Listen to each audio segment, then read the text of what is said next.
الحمدللہ رب العالمین والصلاة والسلام علی سید الانبیاء والمرسلین محمد وآلہ وصحبہ اجمعین، اما بعد۔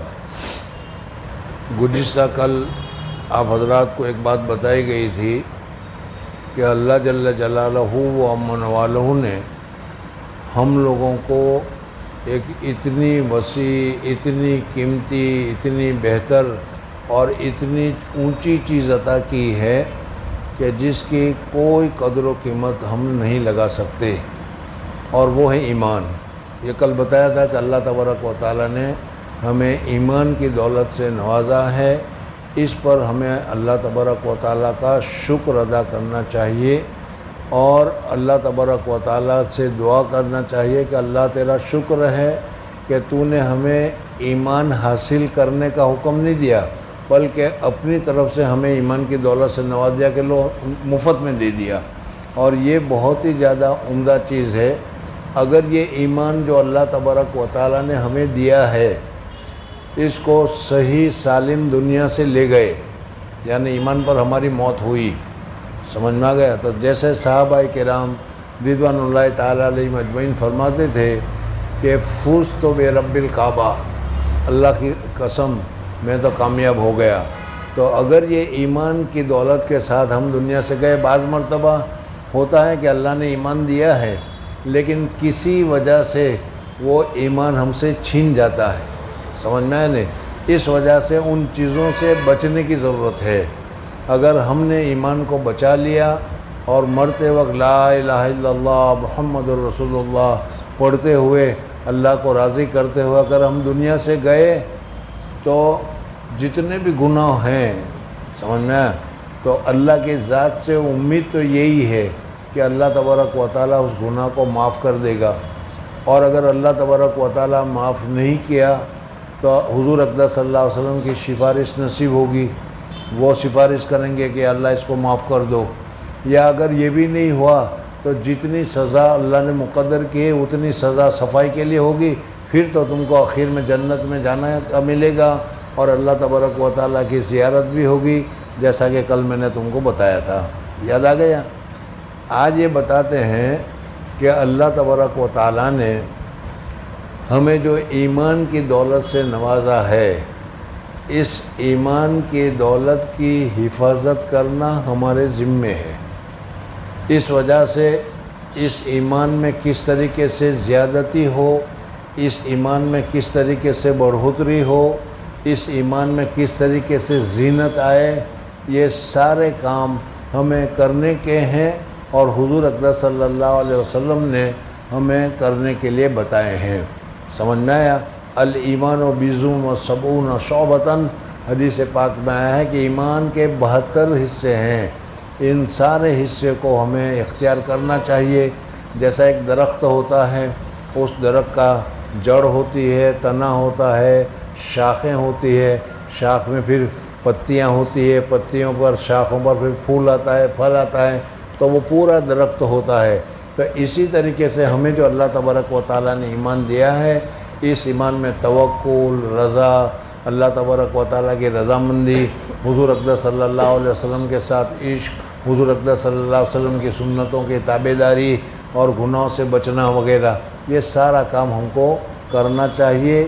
اس سے ہمارا ایمان مضبوط ہوگا، اس سے ہمارا ایمان مزین ہوگا۔ اور جیسا کہ ایک گھر اس کو کلر کرایا جائے، زینت بخشی جائے تو عمدہ دکھائی دیتا ہے، اس طریقے سے ہمارا ایمان مضبوط ہوگا۔ لیکن اگر ہم نے ایسا نہیں کیا اور ایمان کے ساتھ ساتھ گناہ کرتے رہے، تو اس گناہ کی نحوست کی وجہ سے بعض مرتبہ اللہ تبارک و تعالیٰ ایمان سے ہاتھ دھلا دیتے ہیں اور ایمان ہمارا چھین لیا جاتا ہے، ایمان سے ہم ہٹ جاتے ہیں اور غلط طریقے پر کیا ہے عمل کرنے کی وجہ سے اللہ تبارک و تعالیٰ کے نافرمان، مشرک یا مرتد ہو جاتے ہیں۔ آج کل حضور اقدس صلی اللہ علیہ وسلم کے زمانے میں تو یہ تھا کہ بڑی مشکل سے ایمان ملتا تھا، لیکن جن کو بھی ایمان مل گیا، پھر چاہے کتنی مصیبتیں اس پر آئے، جان بھی چلی جائے، لیکن وہ ایمان چھوڑنے کے لیے تیار نہیں تھا، حضرت بلال حبشی رضی اللہ تعالیٰ عنہ کے واقعے کو یاد کر لو کہ کتنی سخت گرمی میں ان سے کہا جاتا ہے کہ اللہ کو ایک ماننا چھوڑ دو، اور وہ کہتے تھے احد احد احد احد، ہمیشہ اس کے اوپر وہ جمے رہے، ہمیشہ اس کے اوپر وہ لگے رہے۔ آج جس دنیا میں، آج جس ملک میں، آج جس وقت میں ہم زندگی گزار رہے ہیں، میں نے پہلے ہی بتایا کہ من الجن والانسان، شیطان تو اپنی پوری کوشش کر رہا ہے کہ کسی طریقے سے ہم سے ایمان چھن جائے، سمجھ میں آئے؟ لیکن کچھ انسان بھی ہے جو شیطان نما ہے، جو کوششیں کرتے ہیں کہ کسی وجہ سے ہمارا ایمان چلا جائے، مسلمانوں کے ساتھ دشمنی، مسلمانوں کے ساتھ مخالفت، مسلمانوں کے ساتھ اسلام کی وجہ سے ہی دشمنی، سمجھ میں آیا نہیں؟ آج بہت سارے دنیا میں تم یہ دیکھتے ہو۔ تو اب اس میں ہمیں ایمان کو، اپنے ایمان کو بچانے کے لیے کیا کرنا چاہیے، سمجھ میں آیا نہیں؟ تو سب سے پہلا کام، جیسا کہ میں نے گزشتہ کل بتایا تھا، کہ اللہ کی جو نافرمانی ہے، جس کو ہم گناہ کبائر کہتے ہیں، ہر ایک آدمی اپنے طور پر یہ طے کر لے کہ مجھے گناہ کبیرہ نہیں کرنا۔ گناہ کبیرہ کتنے ہیں، کیا ہے، جانتے ہو تم، کئی مرتبہ میں بتلا چکا، سمجھ میں آنے؟ کوشش تو یہی کریں کہ گناہ کبیرہ بھی نہ کریں، گناہ صغیرہ بھی نہ کریں، اور اللہ تعالیٰ کی اطاعت اور فرما برداری، اللہ تبارک و تعالیٰ کے احکامات کیا ہیں، ہمیں کیا کرنا چاہیے، ہر ایک آدمی جانتا ہے اور سمجھتا ہے۔ آپ میں سے کون ایسا ہے کہ جو یہ نہیں جانتا کہ جھوٹ بولنا گناہ ہے، جھوٹ بولنا برا ہے؟ کون نہیں جانتا؟ سچ بولنا ضروری ہے، حضور صلی اللہ علیہ وسلم ہمیشہ سچ بولا کرتے تھے، جانتے ہو کہ نہیں؟ اسی طریقے سے چوری کرنا برا ہے، اور کیا ہے، زنا کرنا برا ہے، شراب پینا برا ہے، اور کیا ہے، بے حیائی کی باتیں جتنی بھی ہے وہ ساری کی ساری بری کے ہم سب جانتے ہیں، لیکن اس کے باوجود ہم اس سے بچتے نہیں ہیں، سمجھ میں آ گیا؟ آج کی اس مجلس میں اسی چیز کو بتایا جائے گا کہ جو اللہ تبارک و تعالیٰ کی نافرمانیاں ہیں، یہ ہم سے ہو جائے گی اور ہوتی ہے، اور ہم کتنا ہی بچنا چاہیں تو بھی کچھ نہ کچھ ہماری حالت ایسی ہے، ماحول ایسا ہے، جگہ ایسی ہے کہ ہو جائے گا۔ جیسے مثلاً بارش ہو، اب آدمی بہت کثرت سے زوردار بارش ہو رہی ہو، اس کے پاس رین کوٹ بھی ہے، اس کے پاس چھتری بھی ہے، اس چھتری کو لے کر وہ چلتا ہے، لیکن تمہیں معلوم ہے کہ چھتری سے لے کر چلنے کی وجہ سے بھی، رین کوٹ کے ہونے کے باوجود بھی اس کے بدن پر چھینٹے پڑتے ہی ہیں، اور کچھ نہ کچھ اس کے کپڑے، اس کا بدن وغیرہ بھیگ جاتا ہے، سمجھنا نہیں؟ ایسے وقت میں تمہیں کوئی کہے کہ بھئی رین کوٹ کی کیا ضرورت ہے، چھتری کی کیا ضرورت ہے، ویسے ہی چلو، تو کہے گا نہیں کہ بھئی ہمیں اپنے طور پر تو حفاظت کرنی چاہیے، پھر جو بچ جائے گا تو کچھ نہ کچھ تو بچائیں گے زیادہ بھیگنے سے، سمجھ میں آ گیا؟ تو آج بھی ماحول بالکل ایسا ہی ہے۔ گھر میں سے تم قدم رکھو، گھر میں سے قدم رکھتے ہیں کہ ساتھ ہی باہر تمہارے سامنے سارے دروازے کھلے ہوئے، عورتیں بغیر پردے کے گھوم رہی ہے، لڑکیاں بغیر پردے کے گھوم رہی ہے، سمجھ میں ہم کتنی کوشش کریں پھر بھی ہماری نظر اس کے اوپر پڑ ہی جایا کرتی ہے، سمجھ میں آ گیا؟ یا اس کے علاوہ دوسرے گناہ ہے، سمجھ میں آئے؟ وہ باوجود ہم کوشش کرتے ہیں کہ بالکل کسی عورت کی طرف نہیں دیکھیں گے، پکا ارادہ کرتے ہیں، سمجھ میں؟ بہت سارے حضرات ہیں کہتے ہیں کہ 5 دن تک تو ہم نے بڑا احتیاط کیا، 6 دن گڑبڑ ہو گئی، کچھ نہ کچھ ہو ہی جاتا ہے ایسا، سمجھ میں آ گیا؟ تو پہلی بات تو یہ ہے کہ ہم بالکل گناہ سے بچنے کا اہتمام کریں، گناہ سے بچنے کی جو صورتیں ہیں، گناہ سے بچنے کے جو طریقے ہیں، وہ سارے طریقے اپنائیں، اور اپنانے کے بعد بھی اگر ہم سے گناہ ہو جائیں تو اب ہم یہ دیکھیں کہ اس گنہگار کے لیے اللہ تبارک و تعالیٰ کے یہاں کیا مقام ہے، سمجھ میں آئے نہیں؟ ایک تو یہ ہے کہ اگر کسی نے گناہ کیا، جیسے موجودہ زمانے میں حکومت کے لائن سے قانون ہے کہ اگر کسی نے گناہ کیا فوراً اس کو سزا میں بیٹھا دیا جاتا ہے اور سزا ہو جاتی ہے اس کو، سمجھ میں آ گیا؟ بعض مرتبہ ایسا ہوتا ہے کہ سزا کے ساتھ ساتھ اور جرمانہ بھی ہوتا ہے اس کے اوپر، دنیاوی قانون کے اعتبار سے آپ حضرات دیکھتے ہیں۔ سمجھ میں آ گیا؟ اللہ جل جلالہ کے یہاں اللہ جل جلالہ و امن والہ نے ہمیں گناہ سے بچنے کا آرڈر دیا ہے، گناہ سے بچنے کا ہم کو حکم دیا ہے، لیکن اگر اس کے باوجود بچنے کے ہم سے گناہ ہو جائیں تو اللہ تبارک و تعالیٰ نے قرآن پاک میں فرمایا ہے کہ یا عبادی الذین اسرفوا لا تقنطوا من رحمت اللہ، اے وہ میرے بندے کہ جن سے گناہ میں کچھ زیادتی ہو گئی ہے، جنہوں نے گناہ کر لیا ہے، وہ میری رحمت سے نا امید نہ ہو۔ اگر تم ذرا سا ہماری طرف جھکو گے، ذرا سا ہماری طرف ندامت کا اظہار کرو گے، ذرا سا تم ہماری طرف توبہ کا ارادہ کرو گے، ان اللہ یغفر الذنوب جمیعا، اللہ تعالیٰ سارے گناہوں کو معاف فرما دینے والے ہیں۔ اللہ تعالیٰ نے قرآن میں فرمایا ہے کہ نہیں؟ اور اللہ کا وعدہ تو سچا ہوتا ہے، جھوٹا ہوتا ہی نہیں۔ ہمارے یہاں گھروں میں تو کیا ہوتا ہے کہ لڑکا ایک مرتبہ غلطی کرے تو ابا غصے ہو جاتے ہیں، دوسری مرتبہ غلطی ہو جاتا ہے اور غصے ہو جاتے ہیں، تیسری مرتبہ غلطی کریں اور غصے ہو جاتے ہیں، اور چوتھی مرتبہ غلطی کریں تو پھر کیا ہے گھر سے ہی نکال دیتے ہیں کہ نکل، میرے گھر میں چاہیے ہی نہیں تو۔ یہ تو ہمارا معاملہ ہے۔ اگر اللہ جل جلالہ ایسا معاملہ ہمارے ساتھ کرتے، سمجھ میں آ گیا، تو پھر ہمارا ٹھکانہ کہاں رہتا؟ لیکن اللہ تبارک و تعالیٰ نے فرمایا کہ سبقت رحمتی علی غضبی، میری رحمت میرے غضب پر سبقت کر گئی ہے، رحمت زیادہ ہے۔ تو اللہ تعالیٰ فرماتا ہے کہ گناہ ہو گیا ہے تو گھبراؤ مت، میں تم کو نکالوں گا نہیں، گناہ ہو گیا ہے تو پریشان مت ہو، میں تم کو کیا ہے ہمیشہ کے لیے مردود نہیں قرار دوں گا، بلکہ تم میری طرف جھکو، میری طرف اپنے گناہ سے معافی مانگو، میں تمہارے گناہوں کو معاف کرنے کے لیے تیار ہوں۔ یہ تو آپ جانتے ہیں، اور یہ بھی آپ حضرات نے سنا ہے کہ حدیث میں آتا ہے کہ اگر آدمی 99 مرتبہ گناہ کرے، آدمی 99 مرتبہ گناہ کرے اور 99 مرتبہ معافی مانگے اور 100ویں مرتبہ بھی گناہ کرے تو اللہ تبارک و تعالیٰ 100ویں مرتبہ میں بھی اس کو معاف کرنے کے لیے تیار ہے، معاف فرما دیتے ہیں۔ سمجھ میں آیا نہیں؟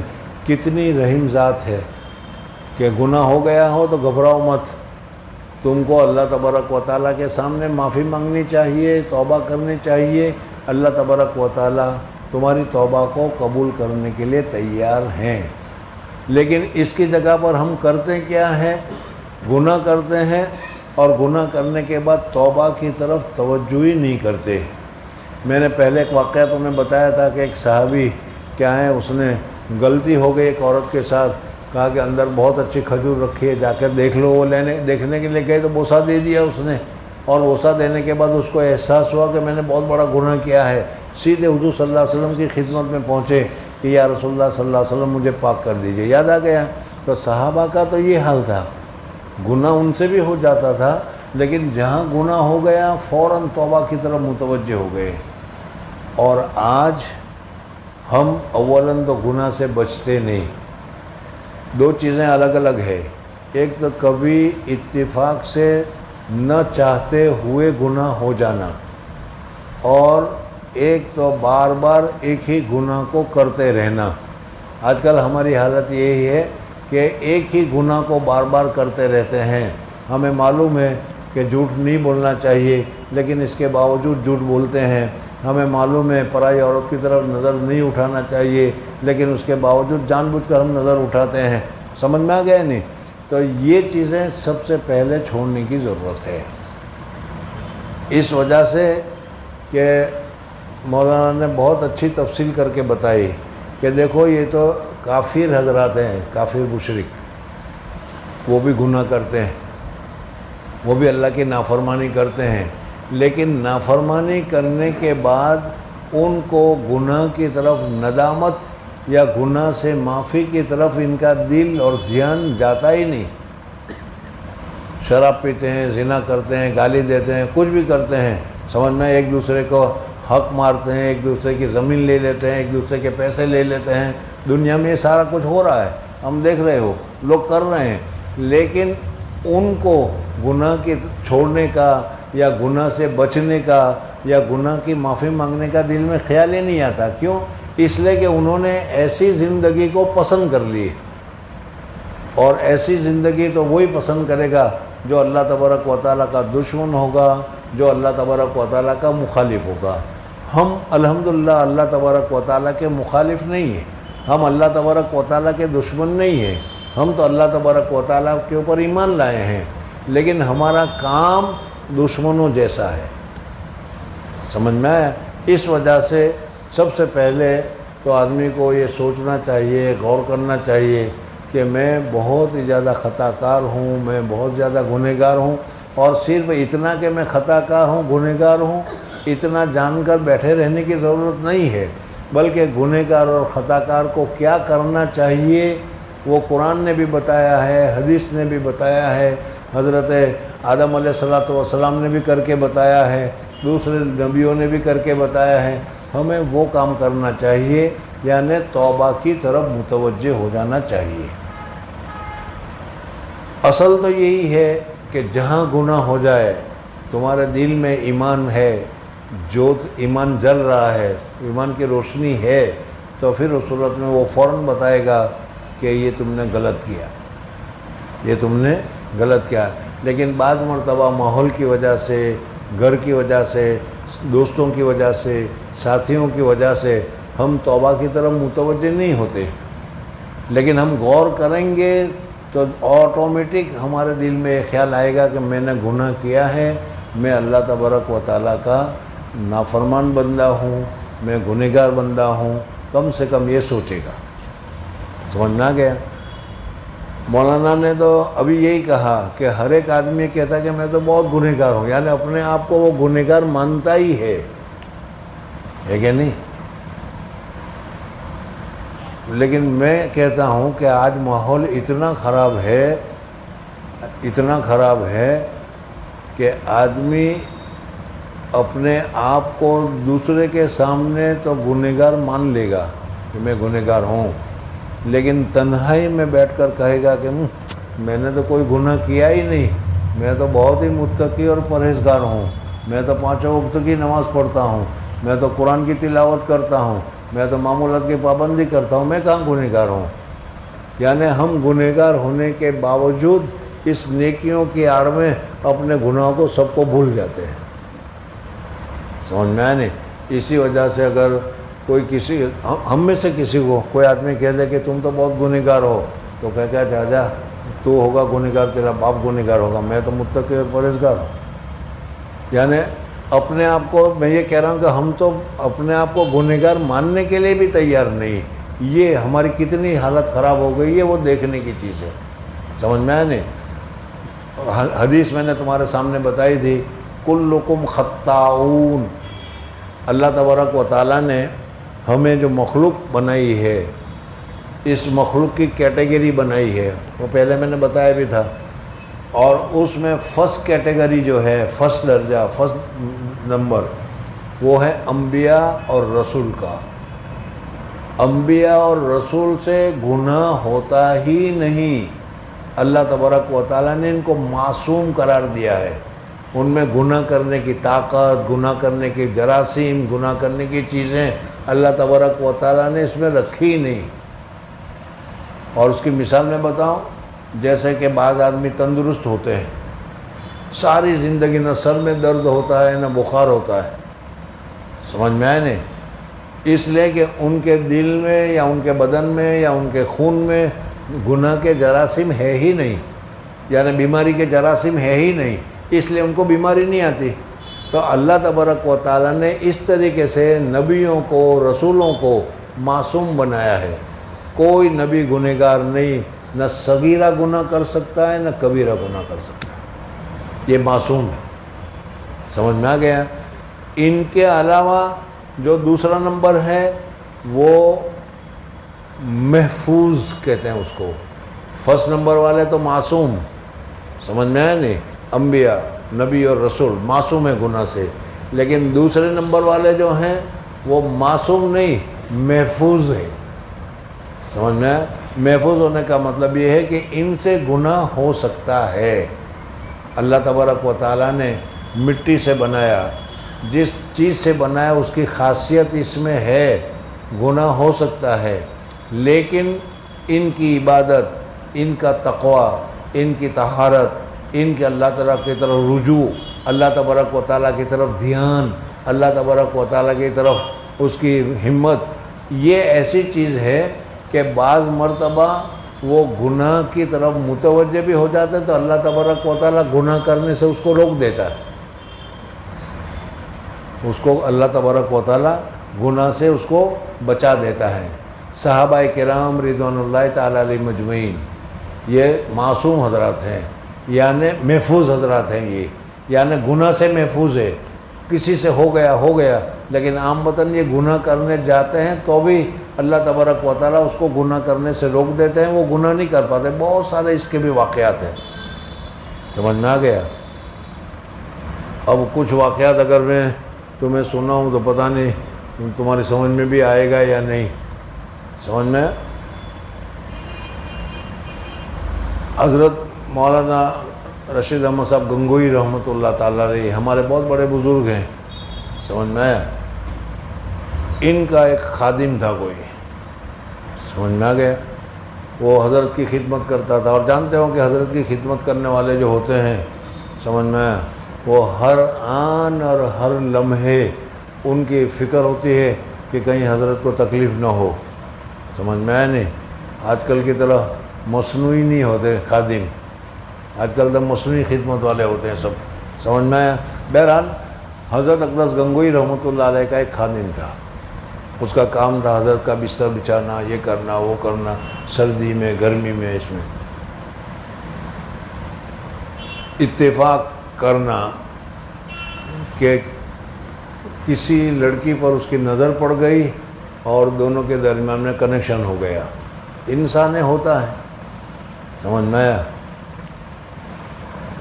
اب دونوں کے درمیان میں بات چیت ہو گئی کہ آج رات کو حضرت کو باہر میں لٹا کر حضرت سو جائیں گے، پھر میں آؤں گا فلانی جگہ ملاقات ہوگی، سمجھ میں آ گیا؟ سب طے ہو چکا۔ اس نے حضرت کا بستر لگایا، گرمی کے ایام تھے، سمجھ میں باہر جہاں حضرت آرام فرمایا کرتے تھے وہاں بستر وغیرہ لگایا، حضرت کو لٹایا، اور لٹانے کے بعد چلو بھائی کام پورا ہو گیا، سمجھ میں آیا؟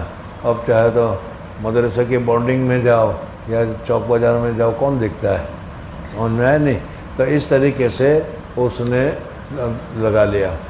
لگانے کے بعد اب وہ ادھر جانے لگا، سمجھ میں آیا؟ نہیں جانے جس جگہ پر ملاقات کا وعدہ ہوا تھا قریب اس جگہ پر پہنچا کہ ایک دم بجلی کڑکی زور سے، جیسے بارش آنے والی ہوتی ہے اور اس سے پہلے کیا بجلی کڑکتی ہے کہ نہیں، ایسے بجلی زور سے کڑکی، بجلی زور سے کڑکی تو یہ ڈر گیا، دونوں کی بات تو ہوئی نہیں، ادھر وہ بھی بھاگی کہ اور گھر والے کو پتہ چل جائے گا ابھی، سمجھ میں آیا تو کیا ہوگا، وہ ادھر بھاگی، اور یہ ادھر بھاگا کہ اگر حضرت اٹھ گئے، بجلی کڑکی ہے، تھوڑی دیر میں اگر بارش ہو گئی اور حضرت نے پوچھا کہاں گئے تھے تو کیا ہوگا، اس لیے جلدی سے وہ آ گئے بھاگتے ہوئے، سمجھ میں آیا تو دیکھا حضرت جو تھے وہ مراقب تھے، بیٹھے ہوئے تھے مراقب تھے، یہ آ گیا تو حضرت بھی آرام سے لیٹ گئے، بات ختم ہو گئی، سمجھ میں آیا؟ اور پھر اس کے بعد واقعہ تو میں یہی بتاؤں کہ دیکھو گئے تھے گناہ کرنے کے لیے، لیکن اللہ تبارک و تعالیٰ نے کوئی راستہ ایسا نکال دیا ان کے تقوی کی وجہ سے، طہارت کی وجہ سے، جس کی وجہ سے وہ بچ گیا۔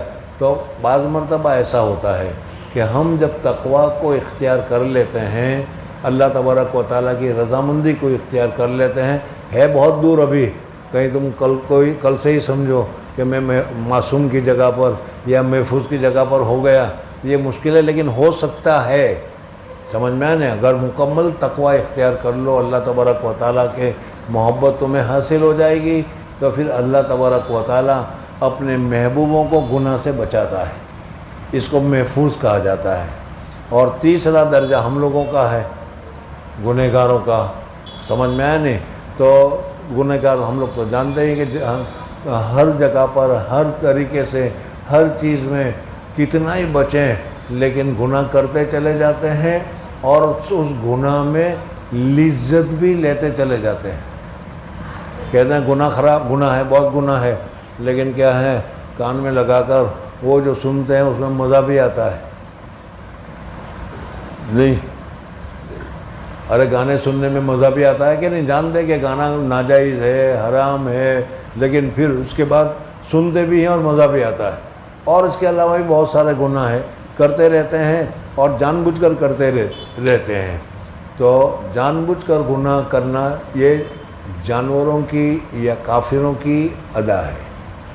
ان کو گناہ سے کچھ پڑی نہیں، ان کو نہ توبہ کی فکر ہے نہ توبہ کرنے کی ضرورت ہے، بلکہ وہ تو اسی میں لذت آتی ہے. یہ ہمارے سنیما والے اور سنیما کے سارے پروگرام والے کیا ہیں، مسلمان بھی ہیں، وہ بھی بس اسی میں لگے ہوئے ہیں. سمجھ میں آ گیا؟ تو ہمیں ایسا نہیں بننا. ہاں گنہگار ہیں ہم مانتے ہیں، لیکن ہمیں گناہوں سے سچی توبہ کرنی چاہیے. حدیث پاک میں حضور اقدس صلی اللہ علیہ وسلم نے فرمایا التائب من الذنب کمن لا ذنب لہ. اللہ تبارک و تعالیٰ کو ہم لوگ پسند ہے، اشرف المخلوقات ہے، انسان ہے، مسلمان ہے کہ نہیں؟ اللہ تبارک و تعالیٰ کو ہم لوگ پسند ہے، لیکن ہم گنہگار ہیں. یہ گناہ اللہ کو پسند نہیں سمجھ میں آیا تو سمجھاؤں. دیکھو بیٹا، تمہیں بیٹا پسند ہے کہ نہیں؟ سمجھ میں آیا نہیں؟ لیکن چور بیٹا ہو تو تمہیں بیٹا تو پسند ہے، لیکن اس کا چوری کا کام پسند نہیں. اگر وہ کل کو چوری چھوڑ دے تو ماشاءاللہ ہمارا بیٹا ہے. سمجھ میں آ گیا؟ تو اسی طریقے سے ہم اللہ تبارک و تعالیٰ کے بندے ہیں. اللہ تبارک و تعالیٰ کو ہم سے محبت ہے. اللہ تبارک و تعالیٰ نے ہم کو اشرف المخلوقات کا مقام بھی دیا ہے. سمجھ میں آ گیا؟ اب اگر ہم گناہ کرتے ہیں اور گناہ کرنے کے بعد توبہ نہیں کرتے، عاجزی نہیں کرتے، توبہ کی طرف متوجہ نہیں ہوتے، تو اللہ تبارک و تعالیٰ ناراض ہوتا ہے کہ میرا بندہ یہ کافروں کی طرح ہو گیا کہ وہ گناہ کرتا چلا جاتا ہے، توبہ نہیں کرتا. لیکن اگر یہی بندہ جب اللہ تبارک و تعالیٰ سے توبہ کرتا ہے تو اللہ تبارک و تعالیٰ کو بہت زیادہ خوشی ہوتی ہے. اس لیے کہ اللہ تبارک و تعالیٰ کو تواضع بہت پسند ہے. کوئی آدمی اللہ کے سامنے جھکے، کوئی آدمی اللہ کے سامنے سجدے میں چلا جائے اور یہ کہے کہ یا اللہ میں بہت گنہگار ہوں، میں بہت خطا کار ہوں، میں بہت سیاکار ہوں، میں تیرا گنہگار ہوں، یا اللہ تو میرے گناہ معاف کر دے، تو ہی میرے گناہ کو معاف کرنے والا ہے. تو اللہ تعالیٰ فرشتوں کو کہتا ہے، حدیث میں ہے، اللہ تعالیٰ فرشتوں کو کہتا ہے دیکھو یہ میرا بندہ جانتا ہے کہ میرے علاوہ گناہ معاف کرنے والا کوئی نہیں، اور یہ میرے سامنے روتا ہے، چلو فرشتہ یاد رکھنا میں نے اس کے گناہ معاف کر دی. تو اللہ جل جلالہ و امن والہ کو میں پھر بتاؤں غلط سمجھنے کی اجازت نہیں ہے، ورنہ کل کو تم کہو کہ واہ بھائی واہ مفتی صاحب نے اجازت دے دی جتنے چاہے گناہ کرو، کوئی حرج کی بات نہیں. میں یہ نہیں کہتا، میں یہ کہہ رہا ہوں کہ اللہ تبارک و تعالیٰ کو گناہ پسند نہیں، گناہ چھوڑنا چاہیے، گناہ کی بغیر کی زندگی ہماری ہونی چاہیے. لیکن اگر ہم سے گناہ ہو گیا ہے تو ہمیں نا امید نہیں ہونا چاہیے، اللہ کے سامنے جھکنا چاہیے، توبہ کرنا چاہیے. ہمارا یہ جھکنا، ہمارا یہ توبہ کرنا اللہ تبارک و تعالیٰ کو بہت پسند آتا ہے، اور اس پر اللہ تبارک و تعالیٰ ہماری مغفرت فرما دیتے ہیں، ہمارے سارے گناہ معاف ہو جاتے ہیں. سمجھ میں آ گیا؟ تو دو چیزیں الگ الگ بتا رہا ہوں، سمجھ میں آیا نہیں؟ کل کو تم پھر کچھ گمراہی کی بات اختیار کر لو کہ لو بھائی تو مزہ آ گیا، روزانہ سنیما دیکھیں گے، اب تو پھر بعد میں توبہ کریں گے، مریں گے تب. یہ نہیں کہہ رہا میں. گناہ ہمیں چھوڑنا چاہیے، لیکن ہماری فطرت ایسی ہے، ہمارا ماحول ایسا ہے، ہماری جگہ ایسی ہے کہ جہاں ہو، میں یہ کہنا چاہ رہا ہوں، بلکہ توبہ کرو. ایک حدیث میں آتا ہے کہ اللہ تعالیٰ توبہ کرنے والے کی توبہ سے کتنا خوش ہوتا ہے. لیکن پھر بھی توبہ کی بات کر رہا ہوں، وہ ایک دوسری بحث ہے جو پھر اس میں پھر بات رہ جائے گی. ایک تو ہم توبہ کرتے ہیں، اتنی زور سے تھپڑ بھی نہیں مارتے کہ ذرا لگے، سمجھ میں آئے نہیں، توبہ توبہ توبہ توبہ، بس یہ ہماری توبہ ہو گئی. ارے اس طریقے سے توبہ ہوتی ہے کیا؟ سمجھ میں آئے نہیں. ہاں زور سے خود اپنے منہ پر مارو تھپڑ، دانت ٹوٹ جائے ایسا، اور پھر کہو گے توبہ ہو گئی، تو بات ہے، وہ تو کرتے نہیں. توبہ کرنے کے لیے دل سے آدمی کو اللہ کی طرف متوجہ ہونا ضروری ہے، ندامت کا اظہار ضروری ہے. تمہیں افسوس ہو، غلطی کا احساس ہو، اور سمجھ رہے ہو کہ مجھ سے غلطی ہوئی ہے، آئندہ نہ کرنے کا عزم مصمم ہو. پہلی بات تو بتائی نہیں کہ دل میں احساس ہو کہ میں نے گناہ کیا ہے. لیکن مشکل یہ ہے کہ ہم گناہ کرنے کے باوجود میں گنہگار ہوں، یہ ہمارے دل میں احساس آتا ہی نہیں.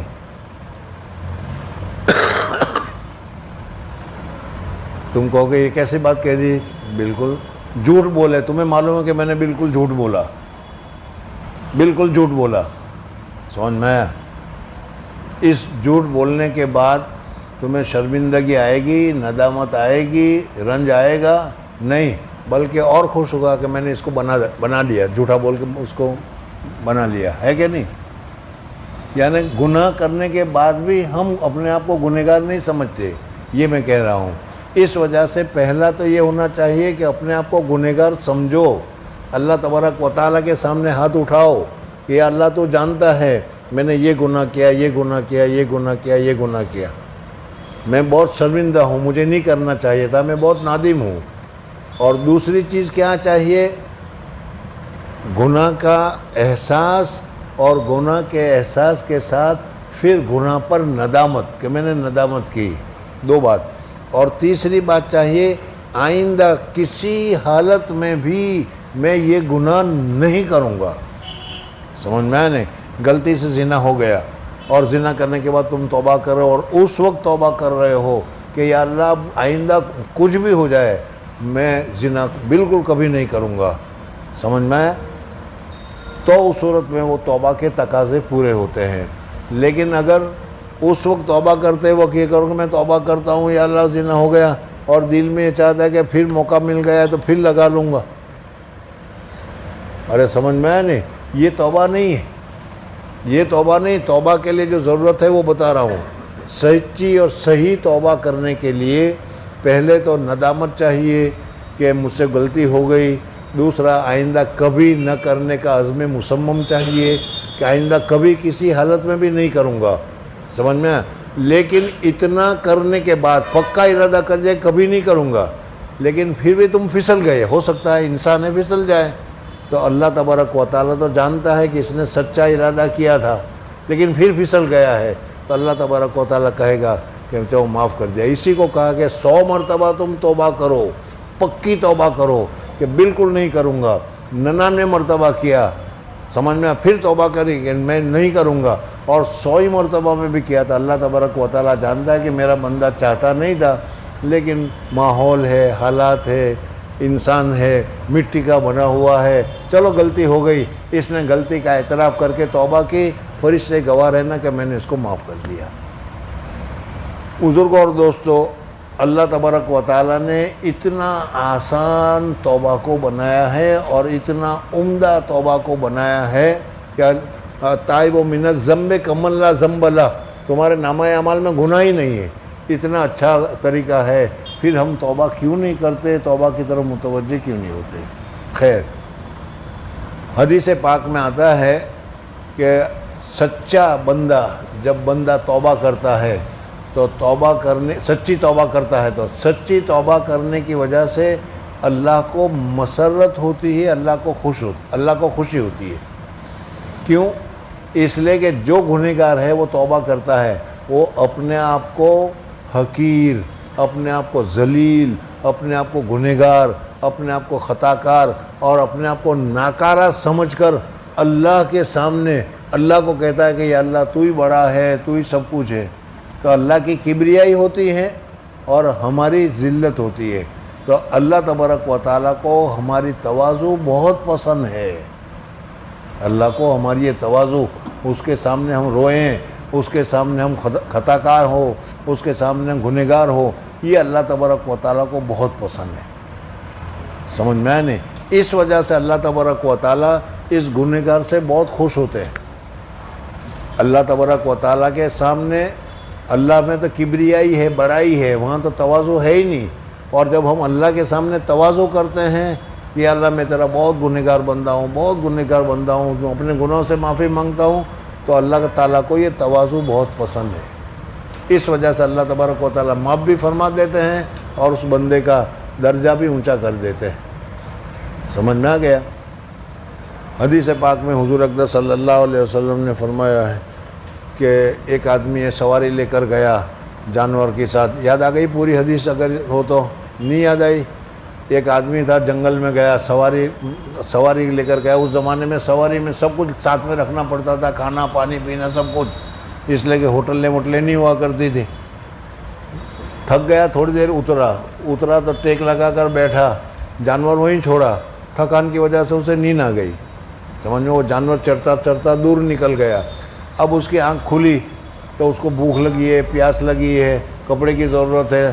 اب جانور کو تلاش کر رہا ہے تو وہ جانور نہیں مل رہا. حدیث میں آتا ہے جانور نہیں ملا. یاد آ گئی پوری حدیث؟ سمجھ میں؟ اب اس صورت میں وہ بالکل نڈھال ہو گیا. اب تو بھوکے مرنے کے علاوہ کوئی چارہ کار نہیں. اور ایسے وقت میں آدمی تلاش کرنے میں بھی بڑی محنت کرتا ہے، بڑی تگ و دو کرتا ہے. اس لیے تو وہ تھکان اور پھر یہ تھکان، بالکل آدمی کمزور پڑ جاتا ہے. کمزوری میں وہ آ کر بیٹھا تو پھر آنکھ لگ گئی، سو گیا وہ. تو تھوڑی دیر میں وہ جانور جو ہے اس کے پاس آ گیا. آنکھ کھلی تو دیکھا جانور بھی موجود ہے، کھانا بھی موجود ہے، کپڑے بھی موجود ہے، سب کچھ اس کے اوپر موجود ہے. تو اس کو مسرت اور خوشی ہوگی کہ نہیں؟ سمجھ میں؟ حدیث پاک میں آتا ہے کہ اس کو اتنی خوشی ہوئی کہ خوشی میں وہ کیا بولے وہ بھی اس کو بھن نہیں رہا. خوشی میں وہ کہنا تو یہ چاہتا تھا کہ یا اللہ تو میرا اللہ ہے، تو نے کرم کیا کہ اس جانور کو پھر بھیج دیا. سمجھ میں تیرا ذلیل بندہ ہوں. لیکن آدمی جب بہت زیادہ مسرت اور بہت زیادہ خوش ہوتا تھا، خوشی میں کیا کہتا ہے پتہ نہیں چلتا. اب تم کہو کہ ہماری تو سمجھ میں نہیں آتا تو کیا کہنا چاہ رہا ہے. سمجھ میں آ گیا؟ تمہارے کیا شادی کی دور بات نہیں تھی اور ایک دم ابو کا خط آ گیا کہ بھائی تمہارے لیے شادی کی تیاری کی ہے اور تمہاری پسند کی فلانی لڑکی کے ساتھ. سمجھ میں آ گیا؟ اور تاریخ بھی طے کر دی ہے، کل کو پرسوں کو، جلدی سے چھٹی لے کر آ جاؤ. تو کیسے خوش ہو جاؤ گے؟ ارے کتنے پتہ نہیں خوش ہوتے بھی ہیں کہ نہیں، کتنے خوش ہو جائیں گے. خوش ہو کر محترم صاحب کے پاس جائیں گے چھٹی لینے کے لیے کہ والد صاحب کا خط آیا ہے. تو کیا خط آیا ہے؟ کہ حضرت اس میں آپ کی شادی کے لیے مجھے بلایا ہے. غصے میں بول جائے، جوش میں بول جائے گا کہ نہیں؟ وہ مول صاحب بھی سب کہیں گے کہ ارے کم وقت کیا کہہ رہا ہے تو جوش میں آ کر، خوشی میں آ کر آدمی کی زبان سے کچھ نکل جاتا ہے. یا اللہ تو میرا اللہ ہے، اس کی جگہ پر اس کی زبان سے نکلا یا اللہ میں تیرا اللہ ہوں اور تو میرا بندہ ہے. حدیث میں یہ الفاظ ہے. یعنی کہنے کا مطلب ہے کہ انتہائی درجے کی اللہ جل جلالہ خوش ہوتے ہیں. تو کہنے کا مطلب یہ ہے کہ دیکھو ہم گنہگار تو ہیں. پہلا کام تو ہمیں یہ کرنا ہے کہ جو گناہ ہر ایک آدمی جانتا ہے، اگر اللہ کی محبت حاصل کرنا ہے، اللہ کے محبوب بننا ہے، اللہ کے مقرب بننا ہے، پہلا کام گناہ چھوڑو. جتنا آہستہ گناہ چھوڑو. اور دوسرا گناہ سے سچی توبہ کرو، استغفار پڑھو. ابھی بہت سارا وقت نہیں ہے، ورنہ قرآن پاک میں ربنا ظلمنا انفسنا، ربنا فاغفر لنا ذنوبنا وغیرہ کے مختلف الفاظ ذکر کیے گئے ہیں. یہ سب مغفرت کے لیے دعائیں ہیں. تو ہمیں یہ کرنا چاہیے. اور خلاصے کے طور پر بتاؤں کہ میں تو یہ کہتا ہوں کہ رات کو سونے سے پہلے دن بھر کے جتنے بھی گناہ کیے ہیں ان سب سے معافی مانگ لو. روزانہ معافی مانگ لو، روزانہ صاف. سمجھ میں؟ جب بھی موت آ جائے گی نامہ عمل صاف صفا ملے گا. اگر روزانہ نہیں تو کم سے کم ہفتے میں جمعہ کے دن صحیح، جمعہ کا مبارک دن ہے، ہفتے میں ایک دن ہفتے بھر کے گناہ کی معافی مانگو، صلاۃ التوبہ پڑھو. سمجھ میں آ گیا؟ اور دعائیں جو ہے استغفار ہے، لا الہ الا انت سبحانک انی کنت من الظالمین ہے، استغفار ہے، اس کو کثرت کے ساتھ پڑھتے رہو تو انشاءاللہ گناہ سے بھی ہماری حفاظت رہے گی، گناہ سے بھی بچیں گے، گناہ بھی معاف ہوتے رہیں گے. اور جو ایمان اللہ تبارک و تعالیٰ نے ہمیں دیا ہے وہ ایمان گناہ کی وجہ سے زنگ نہیں لگے گا، اس کا وہ خراب نہیں ہوگا، بلکہ کیا ہے ایمان میں ایک قسم کی قوت اور طاقت پیدا ہوگی. اللہ تبارک و تعالیٰ مجھے بھی اور آپ حضرات کو بھی سچی توبہ کرنے کی اور صلاۃ استغفار کرنے کی، توبہ کرنے کی سعادت اور توفیق نصیب فرمائے. سبحان اللہ و بحمدہ، سبحانک اللہم و بحمدک، نشہد ان لا الہ الا انت نستغفرک و نتوب الیک.